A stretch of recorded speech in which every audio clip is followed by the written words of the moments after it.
Act 1. The Dead Can Talk. Chapter 1. Rosaria. A slender, sleep-deprived woman smoking blue tobacco, a one-of-a-kind tobacco made in Halberton City that tastes like the smoker's sweet tooth. Puffed blue smoke out on the balcony off the third floor of an apartment building on 9th Avenue.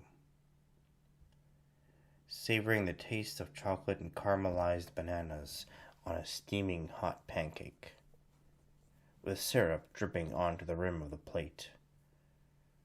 Her chestnut hair fluttered off her left ear, showing a tattoo of a sapphire Cape Cobra along her jugular vein. She wore a plain and long white shirt that reached her knees. Though rain poured and cars raced by at 7 in the morning, she was in a haze. She could hear a homeless couple shouting down below near the front door of the lobby.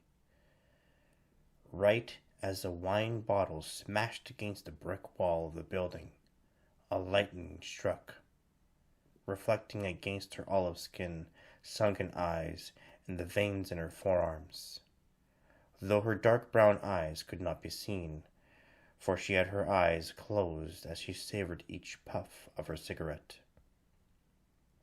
A gun cocked back, and a man yelled, "The fuck, Lisa? I told you, I didn't fucking cheat. Put the goddamn gun down, crazy-ass bitch." The woman left the edge of the balcony, slid her door open, grabbed a tape recorder and a small camera from the coffee table in front of her little TV. To her dismay, when she got back to the balcony, the couple had made amends and walked hand in hand into an alleyway. Well, that's no fucking help. She went back in, slid the door shut, and took one last long drag of her cigarette, then put it out in the ashtray sitting on her coffee table, plunking down delicately her recorder and camera. I need a fucking coffee. She grabbed the clicker for the TV and turned it on. Hi, I'm Esmeralda Charlatan, and this is Channel 9 News. Today, as of 4:34 a.m., Mayor Kamaldi's prize-winning Kelpie, named Hilton, has gone missing. The woman, who was looking longingly at a picture of her and her niece, in which it was them at a park eating donaires with their names Rosaria and Lolita at the bottom in an array of crayon colors, sighed, then sauntered over to the coffee maker. The mayor will award the one who returns his beloved dog $10,000. Rosaria popped open the ground coffee and spooned it into the coffee maker, scoffing at the reporter on the TV. She pursed her lips tight, wanting to openly insult the mayor, but knew she couldn't. Eyeing the light above her kitchen table, she remembered searching her house if it had been bugged after accidentally stumbling upon illegal gambling at the back of a supermarket a block away from the mayor's home. The dripping of the coffee as it brewed and the never-ending rain pour reminded her of the long walk home when she left the supermarket, seeing so many politicians and gangsters she didn't recognize. Later, after a short hot shower and having brushed her teeth, she dressed herself in her detective's uniform, a dark blue undershirt, an insulated bulletproof dark brown leather jacket, and light brown jeans. As she zipped up her jacket, she hardened her tired glare into one of action. Out of routine, she ran her hands all over the mirror of her armoire and then turned off the light, unscrewed the light bulb, saw no mic, then screwed it back on. Though the precinct was only 3 blocks away, she couldn't risk walking there, for 9th Avenue had several dark corners that Rosaria had worked on night shifts. She drove out of the underground parking lot and into a small dead-end road that curved into the main road. When she rounded the corner, She saw the homeless couple that had their little spat this morning, getting it on in the alley shamelessly. She wanted no part in arresting them for public indecency. She carried on to Ninth Avenue. After a heavy traffic drive lasting a little longer than she'd hoped for, she arrived in the underground parking of the 34th Precinct. She took one last look at herself in the mirror of her sun visor, took a deep breath, closed her eyes. Knock, knock. She opened her eyes and flipped her visor back up. A younger woman with a strawberry blonde pixie cut smiled at her with giddy joy as she presented 2 cups of coffee. Rosaria got out of her car. "Hey, Ashley. You're rather peppy this morning." Ashley handed her a coffee, and Rosaria took it with a gracious nod. "I guess.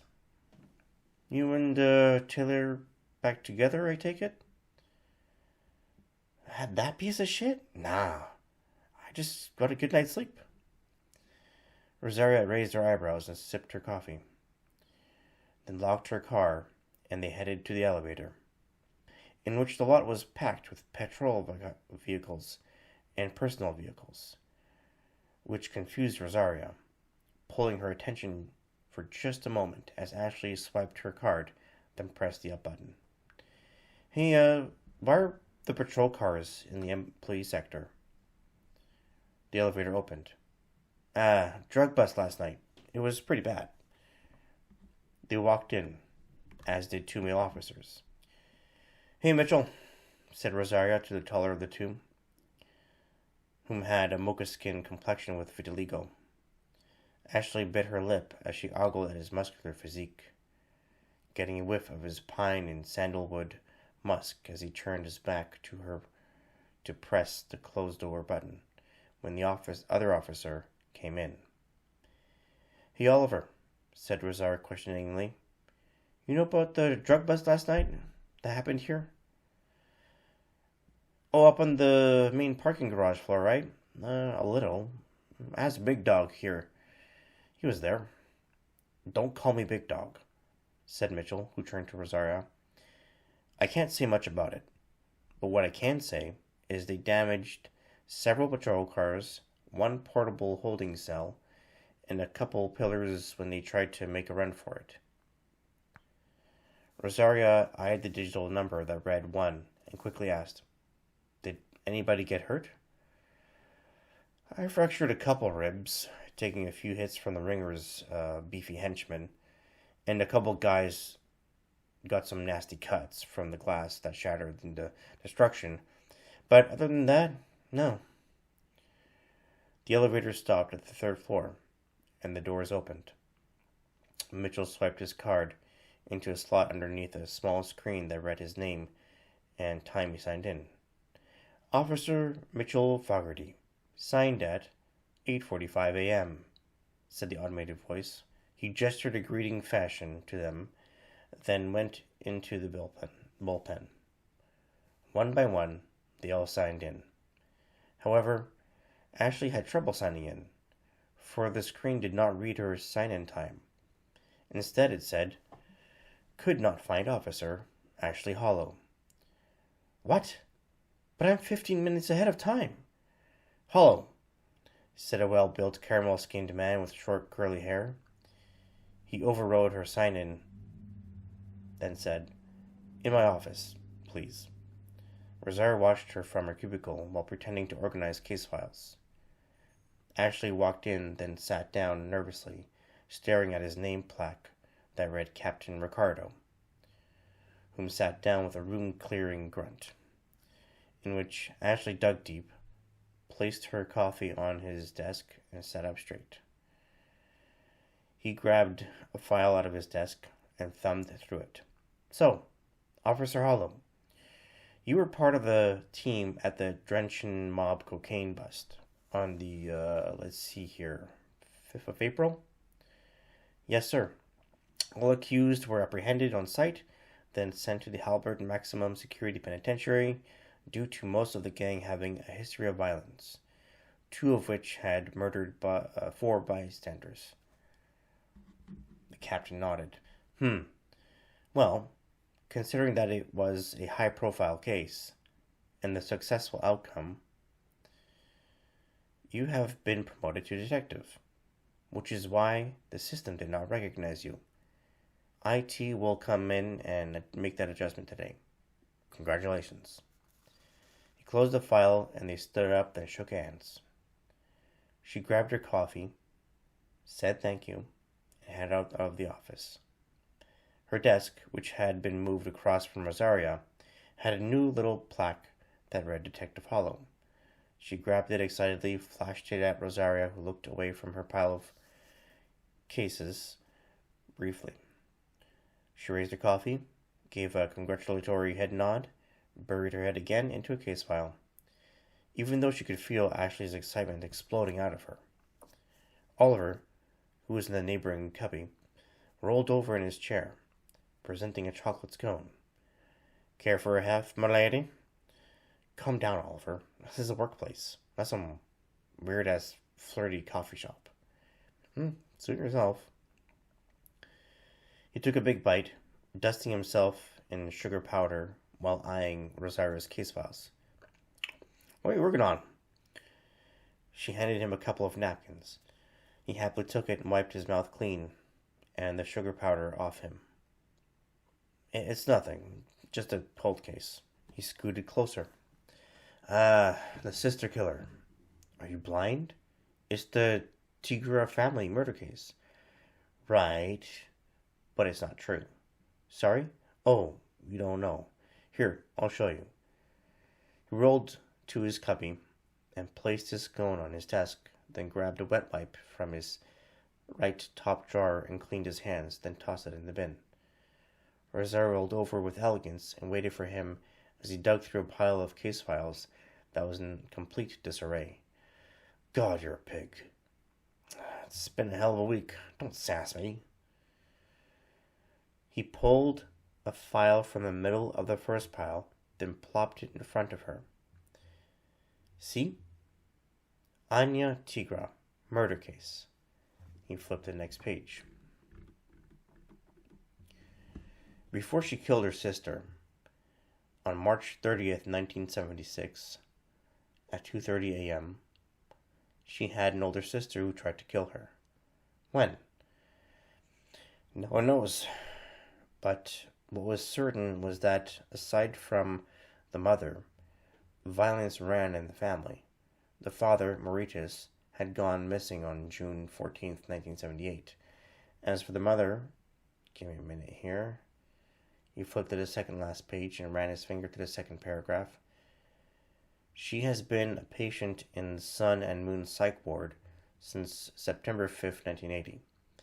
What for? She was convinced her husband wasn't in prison. Rather, he had become a boogeyman of sorts, haunting her, watching her sleep, choking her in her sleep, threatening to kill any child she spawns because she will always birth monsters. Wow. I know, right? But what does that have to do with the Tigra family murder case? That I don't know. I've never seen that file. I just know that there was some kind of connection between that case and this one. Captain Ricardo came over, staring at them sternly. Detectives, why aren't you working on open cases? We don't have any, Captain. Only cold cases, said Rosaria. Interesting. He looked over at a short-haired, stocky man, sitting 3 cubbies behind him. Sergeant Troy, please assign Detectives Rosaria and Oliver new cases immediately. Yes, Captain. Captain Ricardo carried on without looking at them, observing all the other detectives busily working through files, taking statements from civilians, arrested thieves, and so on. Sergeant Troy picked through his highly organized files and picked out a thick file. He brought it over to them and placed it on Oliver's desk. Bit of a quiet Monday for new case files, but this one's beefy. The Moby murder case. Rosaria opened it and went through the first and second page. This happened on 7th Street. That's not far from the mayor. Keep reading, and look at the name of the homeowner. She placed her finger on the name Marita Sawyer. Is he? I have no idea. Most likely coincidental. Then why is the file so thick? The Sawyer family has ties to heroin suppliers and drug lords in the city. There is a lot to go through, so make this your top priority and stay on top of any upcoming cases or emergencies. Yo, is that from the Devil's Bakery? Asked a curvy, ruby-lipped woman in a dark green officer's uniform.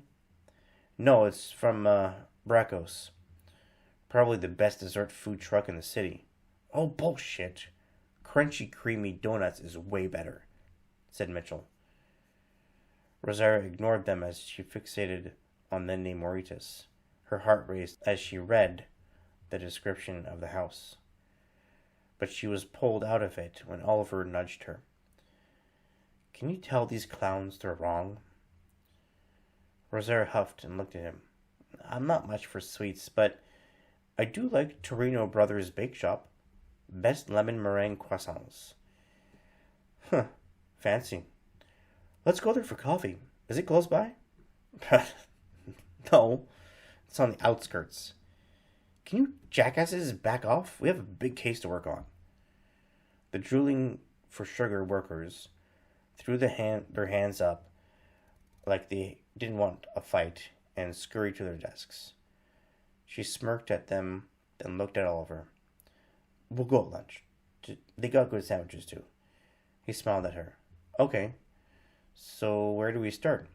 He asked, looking at the file with her.